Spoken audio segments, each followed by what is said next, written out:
മഞ്ജു വാര്യർ വന്ന് ആദ്യമായിട്ട് ഇതിനകത്ത് ഒരു ക്രിമിനൽ ഗൂഢാലോചന ഉണ്ടെന്ന് പറഞ്ഞത് മഞ്ജു വാര്യരാണ്. ഈ നടിക്ക് സംഭവിച്ചിട്ടുള്ള വിഷയത്തിൽ നടന്ന ഗൂഢാലോചനയിൽ അത് ആരാണ് ആ ഗൂഢാലോചന നടത്തിയതെന്ന് വ്യക്തമായിട്ട് അവർക്കറിയാമെന്ന് ഞാൻ വിശ്വസിക്കുന്നുണ്ട്. മുൻ ഭർത്താവിനെ ബാധിക്കുന്ന കാര്യം പറയാതിരിക്കരുത്.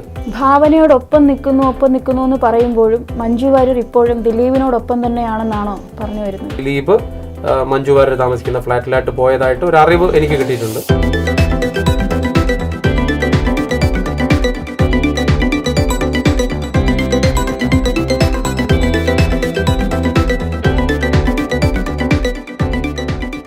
മഞ്ജു വാര്യർ പലതും തുറന്നു പറയണം എന്ന് താങ്കളുടെ ഒരു പ്രസ്താവന കേട്ടു. തീർച്ചയായിട്ടും അത് നിങ്ങൾ ചോദിച്ചത് നല്ലത്, അല്ലെങ്കിൽ ഞാനത് മറന്നുപോയേനെ. അവർ എനിക്ക് തോന്നുന്നു ഈ നടിയെ ആക്രമിച്ചു കഴിഞ്ഞതിന് ശേഷം ഈ അവർക്ക് ഒരു കൂട്ടായ്മ ഉണ്ടായല്ലോ, അവിടെ ഒരു പ്രതിഷേധ കൂട്ടായ്മ ഉണ്ടായി.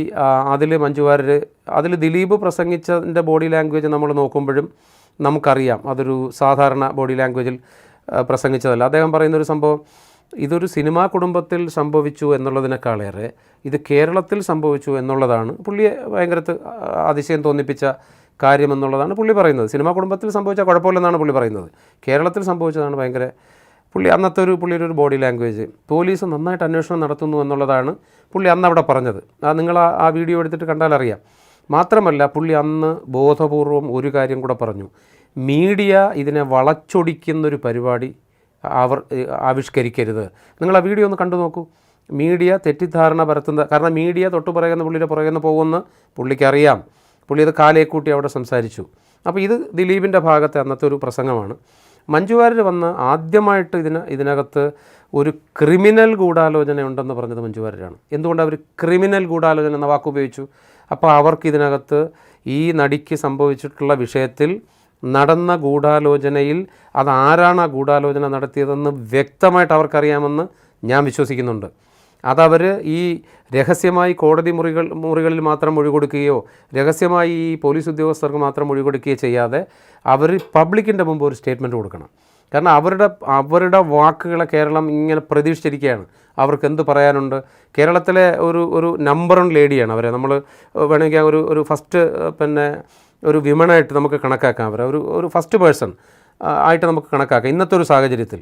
അപ്പോൾ അവരൊക്കെ വന്ന് പറയുന്ന വാക്കുകളൊക്കെ ജനങ്ങൾ ഒരുപാട് സ്വാധീനിക്കും. അപ്പോൾ അവർ പറയണം, എനിക്ക് ചില കാര്യങ്ങളിൽ സംശയമുണ്ട്. അവർ ആ വിഷയങ്ങൾ പറയണ്ട.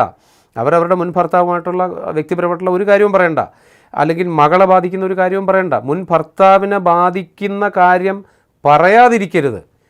അത് എൻ്റെ മുൻ ഭർത്താവാണ്, എൻ്റെ മകളുടെ അച്ഛനാണെന്ന് പറഞ്ഞ് അദ്ദേഹം ഒരു ക്രിമിനലാണെങ്കിൽ അവർക്കെന്തെങ്കിലും അറിയാമെങ്കിൽ അത് പൊതുസമൂഹത്തിൽ അവർ പറയണം. അല്ലാതെ അടച്ചിട്ട കോടതി മുറിയിലും ഈ അടച്ചിട്ട ഹോട്ടൽ മുറിയിലും മാത്രം അവർ പറഞ്ഞ് തടി തപ്പുന്നൊരു രീതിയുണ്ടല്ലോ, അതവർ മാറ്റണം. അവർ തുറന്നു പറഞ്ഞേ മതിയാവും. ഭാവനയോടൊപ്പം നിൽക്കുന്നു എന്ന് പറയുമ്പോഴും മഞ്ജു വാര്യർ ഇപ്പോഴും ദിലീപിനോടൊപ്പം തന്നെയാണെന്നാണോ പറഞ്ഞു വരുന്നത്? അല്ല, ഞാൻ അങ്ങനെ പറയില്ല. കാരണം അവരൊരു ന്യൂട്രൽ ഒരു നിലപാട് സ്വീകരിക്കുന്ന ഒരു സ്ത്രീയാണെന്നാണ് ഞാൻ മനസ്സിലാക്കുന്നത്. കാരണം അവരുടെ പെരുമാറ്റം, അവരുടെ ചില സ്പീച്ചുകൾ അവർ പറഞ്ഞു എന്ന് പറഞ്ഞ് പത്രങ്ങൾ കോട്ട് ചെയ്യുന്ന, അവർ പറയുന്നത് പലതും നമ്മൾ കാണാറില്ല. പക്ഷേ പത്രങ്ങളൊക്കെ കോട്ട് ചെയ്യുന്ന വെച്ചിട്ട് അവരൊരു നിഷ്പക്ഷമായ നിലപാട് സ്വീകരിക്കുന്ന ഒരാളാണെന്ന് തോന്നുന്നു. എനിക്ക് തോന്നുന്നു, എൻ്റെ അറിവാണ് ഞാൻ പറയുന്നത്. ദിലീപ് അവരെ സ്വാധീനിക്കാൻ വേണ്ടി അവർ താമസിച്ചിരുന്ന ഫ്ലാറ്റിലേക്ക് പോയതായിട്ട് എനിക്കൊരു അറിവുണ്ട്. റോഷൻ ചിറ്റൂർ എന്ന് പറഞ്ഞൊരു പ്രൊഡക്ഷൻ കൺട്രോളറേയും കൂട്ടിയിട്ട് ദിലീപ് മഞ്ജു വാര്യർ താമസിക്കുന്ന ഫ്ലാറ്റിലായിട്ട് പോയതായിട്ട് ഒരു അറിവ് എനിക്ക് കിട്ടിയിട്ടുണ്ട്. അത് ശരിയാവാം തെറ്റാവാം, പക്ഷേ എന്നിട്ട് പോലും അവർ വഴങ്ങിയിട്ടില്ല എന്നുള്ളതാണ് എനിക്കറിയാൻ കഴിഞ്ഞത്. ദിലീപ് അങ്ങനെ ഒരു സ്വാധീനം ചെലുത്താൻ ശ്രമിച്ചതായിട്ട് ചില വാർത്തകൾ പുറത്തു വരുന്നുണ്ട്, ഞാനും കേട്ടിട്ടുണ്ട്. അതുകൊണ്ട് തന്നെ അവർ നിഷ്പക്ഷ നിലപാടാണ്. അവർ ദിലീപിനെ ദിലീപായിട്ടാണ് ഇപ്പോൾ കാണുന്നത്. അവർ ഭാവനയായിട്ട് കാണും. ഇതിനകത്ത് ന്യായവും നീതിയും നടപ്പിലാകണം എന്നവർ ആഗ്രഹിക്കുന്നു. പക്ഷേ അവർക്ക് ജനങ്ങളോട് എന്തൊക്കെയോ പറയാനുണ്ട്, ജനങ്ങൾക്ക് അവരിൽ നിന്ന് എന്തൊക്കെയോ കേൾക്കാനുണ്ട്. അവർ ജനങ്ങളുടെ മുമ്പേ നിന്ന് വെറുതെ സിനിമയുടെ സ്ക്രീനിൽ മാത്രം നിന്ന് എന്തെങ്കിലും പറഞ്ഞിട്ട് കള്ളക്കഥകൾ പറഞ്ഞിട്ട് പോകാതെ അവർ യഥാർത്ഥ സ്ക്രീനായ ടെലിവിഷനിൽ വന്നോ അല്ലെങ്കിൽ മീഡിയയുടെ മുമ്പിൽ വന്നോ അവർക്ക് പറയാനുള്ള കാര്യം പറയണം.